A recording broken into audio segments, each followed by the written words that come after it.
Hey there, welcome to a video discussing the solutions for test number 4. Now the order of the questions were shuffled for everybody, so this may not be your number 1, so you may have to look at the question that I'm talking about, except outside of looking at the question number. So ignore the question number, really look at the question itself. So here you're asked to pick which of the following integrals is equivalent to what we have here if you're letting u equal 2x minus 1. So when you're doing a u sub, very, very important, what you need to do is, of course, replace. Oh, my sauce is not working. Why did I grab that? It made no sense. Okay. So, of course, u equals 2x minus 1. So you have g of u here. And, of course, if you do du dx, you get 2. So when you solve for dx, it's du over 2.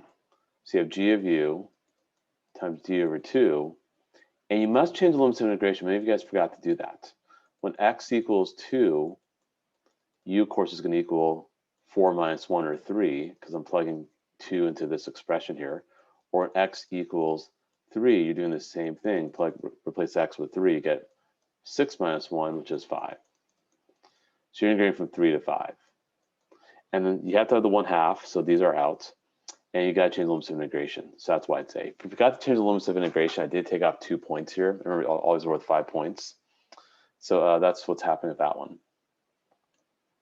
Okay, let's keep moving.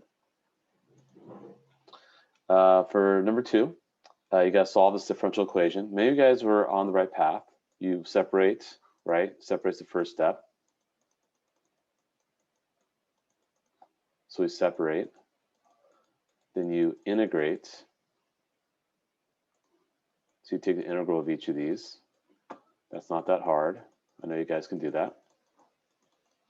So you get y squared over 2 equals x squared over 2 plus x and plus c.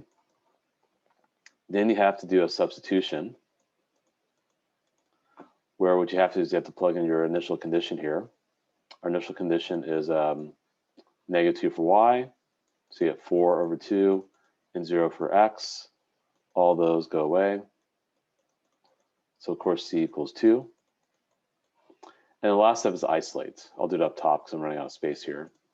Our last step is to isolate, so you have to isolate x. So now we got, remember, y squared over 2 equals x squared over 2 plus x plus 2. Multiply both sides by 2. That cleans things up very nicely. You solve by square rooting. Now, maybe you guys forgot to put plus or minus. You got to put plus or minus when you solve by square rooting. And then you have to choose which one to go with. If you put B, I took off 1 point. I don't think anyone picked A or these two choices there, so that's good. But you gotta go with the minus. The reason why is because your y is negative 2, right? So negative 2 equals negative square root of 0 squared plus 2 times 0 plus 4. And so negative 2 equals negative root 4, because you have plus 4 there, and 2 times 0 plus 0 squared, and so negative 2 equals negative 2. So that's why that's going to be the answer for that one. Moving right along. Now this is looking at integral as net change. So you want to interpret this. So you're going from 0 to 6, right? And this is during the next 24 hours, you see a temperature change. The temperature in room at midnight is 20 degrees Celsius. So then what this integral is going to tell me is how much we're going to change past 20 degrees Celsius. Are we going to go up or down by a certain amount? So it's actually going to be, it's not a rate, so that's out, it's not a rate. It's not an average, the average value, you have to do this, 1 over 6 minus 0. So it's not an average value. It's not the temperature of the room, but it's actually the change in temperature from midnight to 6 a.m. And of course, if you add 20, then you actually would get, and let me get rid of that part, then you actually have the temperature at 6 a.m. if you added 20 at the end of it. But that's not what we're doing here. So it's just the net change. So that's why it's that choice, the change in temperature between midnight and 6 a.m. Okay.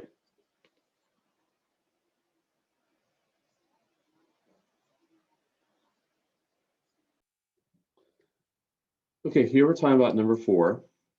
And number 4, you have to find the mistake the student made when solving this differential equation. So step one is fine because you do have to separate the integral. So you have dy over y, then x dx. And of course, you have to integrate it, so that's okay. And the integral is fine, actually. Integral 1 over y is natural log of y. Integral of x is x squared over 2 plus c. Step 3 is a mistake, though. When you try to isolate y, natural log is log base e if absolute value of y equals that junk. So that's why y will be e to all that junk.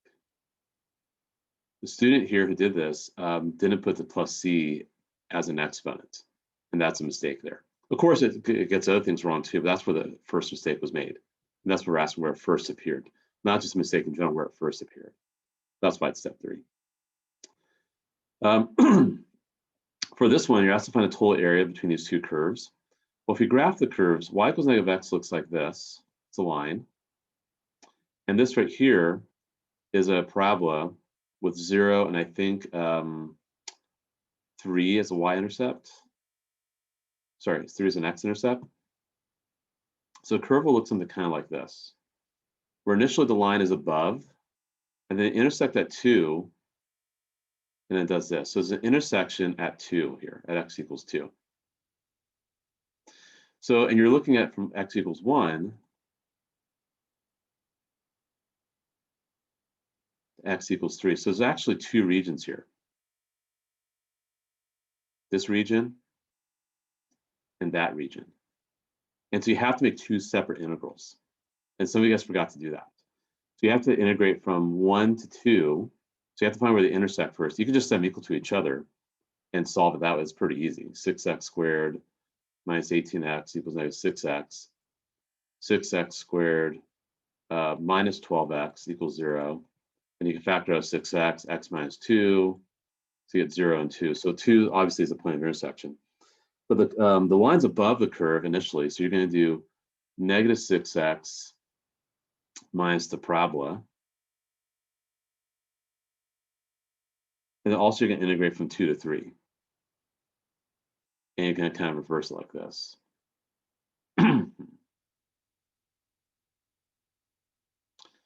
And then you work that out. You should get, I believe, 12 is, I think it's negative 12 actually. It's negative 4 plus negative 8, but then you make them positive because you're trying to find total area. It always goes a positive value.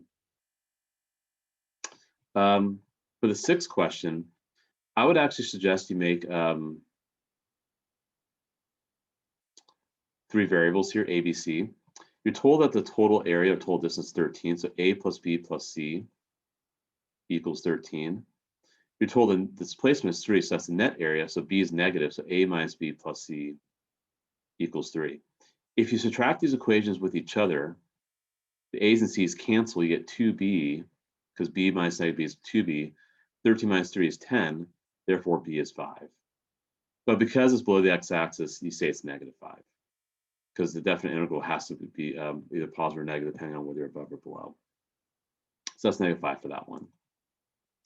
For number 7, this is a net change again. Integral's net change. So you have velocity, you want the change in position.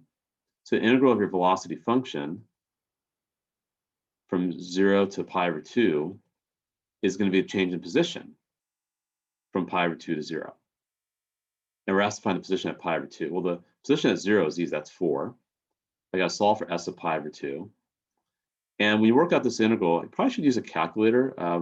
Actually, I didn't say you could, but anyway, it's not that hard of an integral to do. It's actually going to be negative cosine 2t divided by 2. You got to divide by 2 because you have that 2t there. If you do a u sub, what u equal 2t, d over dt equals 2.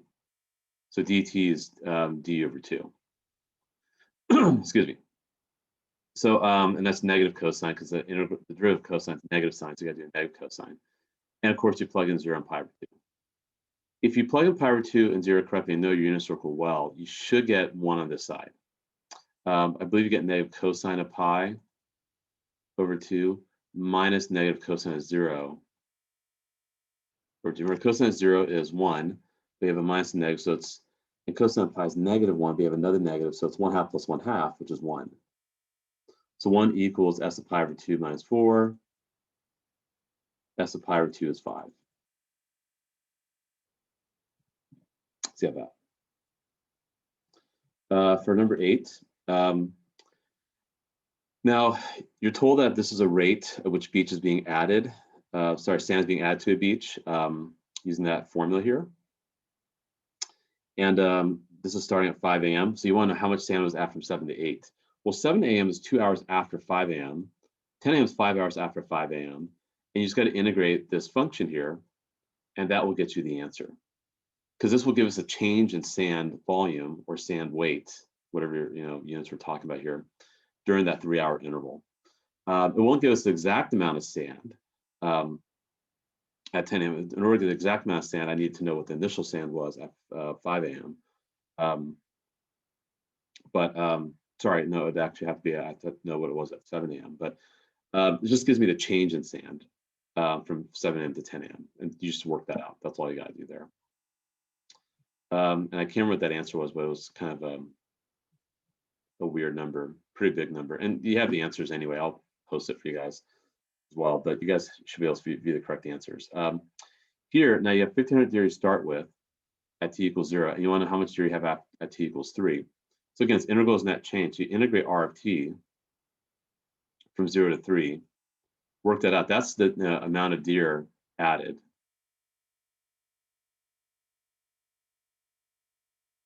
Amount of deer added from t equals 0 to 3. And then I think that's like 8,000 something, and you add 1,500 to it, and you get your answer there. Then you want to add 1,500 afterwards. And that'll get you the amount of deer you have at t equals 0, because this is supposed to equal, if p of t is the population of deer at a particular time, then this integral is supposed to equal p of 3 minus p of 0. And you already know p of 0 is 1,500. So it's kind of like that velocity problem we just did. And you add 1,500 at the end. Then finally, question 10. So if you graph it, sine x looks like this. E to the x minus 2 looks like this. So they intersect somewhere kind of weird. Actually, I think they intersect kind of like this. And x equals 0 like that. So you want to find this region right here. You got to find that point of intersection. That's where you got to use your calculator. I think it's like 1.0 something, like 1.05, I think. You integrate from 0, because you still got to start at 0, to where they intersect. And the top function is sine x, and the bottom function is e to the x minus 2. So you take that difference and plug this all in the calculator. It's going to be much easier doing the calculator. And you should be okay after that. And again, I think it's like 0.745 or something like that. Okay, that concludes the video.